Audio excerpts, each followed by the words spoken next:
back to the Michigan Business Beat, brought to you on the Michigan Business Network. Chris Holman here, coming to you from the Grand Hotel. We're up here for the annual policy conference put on by the Detroit Regional Chamber of Commerce.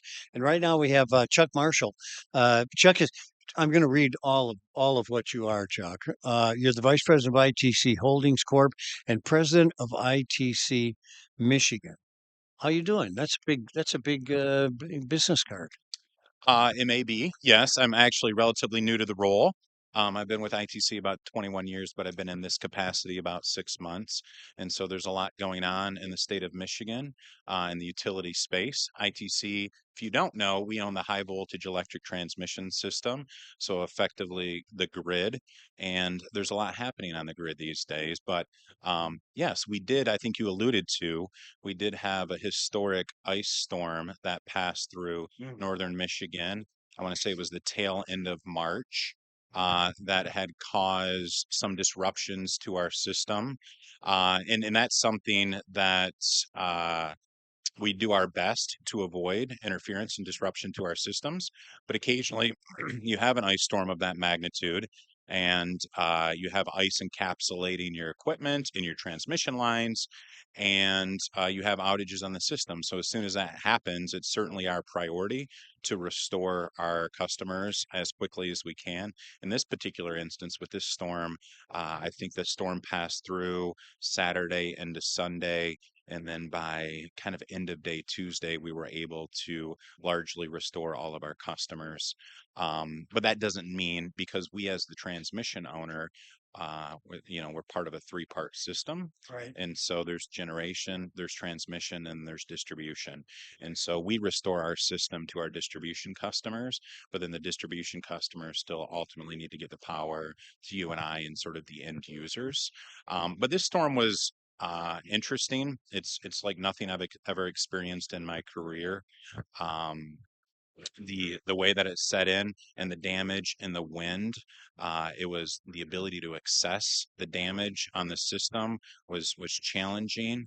But the one thing that I'll say is, often when bad things happen, there's kind of a silver lining or a learning opportunity associated with this.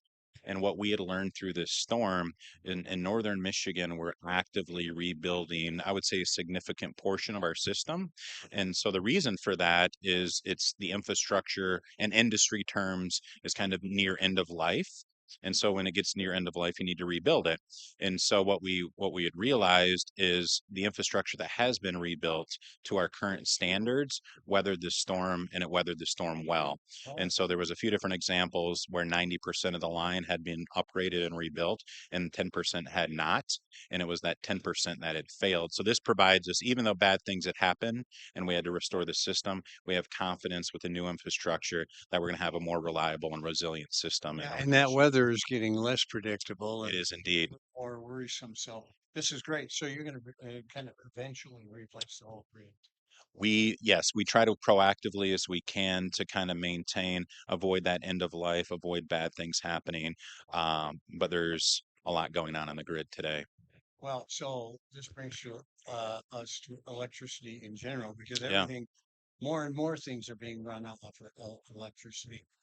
Do you see that happening, continuing? I mean, we've got electric cars like crazy, and we Mhm. have electric airplanes. Yeah. I Yeah. mean, where do you guys fit into that future? That's a pretty good one. Yeah, the way I think about this often is as the grid owner and operator, it's often a balancing act where we have generation on one side injecting power into our system, and then we have load on the other side consuming power off of our system. And so ideally, you want one of those variables to change and you address that, and if the other variable needs to change. But what we're experiencing right now is both sides or both variables are changing at the same time. So there's a lot on the generation side, sort of a fleet change, much like the transmission system. The generation system in the state of Michigan is sort of nearing that end of life. And so we see a lot of renewables coming on. We see wind, we see solar. And so we're actively trying to interconnect that generation. But to your point, we're electrifying more of our economy and more of our society. So, data point that I just read earlier this week was domestically EV sales or 8% of all vehicles last year in 2024. So that's a fairly significant piece, right? And they're charging, That's a lot of cars. it's a lot of cars. Yeah. They're connecting to the grid. We have data centers coming online. We have, potentially onshoring of manufacturing facilities. And so it's our responsibility to try to stay ahead of this curve so we can ensure customers have reliable and resilient power. Well, I tell you what, you're doing a good job with that. And I am ecstatic to hear that the only parts that failed were the old parts of your grid. So Yes. I'm going to have Yes. more confidence. I'm going to stay home next door. Ride it out. There you go. Chuck Marshall, who is the vice president of ITC Holdings and the president of ITC Michigan. Thanks for being with us, my friend, and keep us with the lights on, would you? Thank you for having me. Appreciate it. Yep. Good to have you here.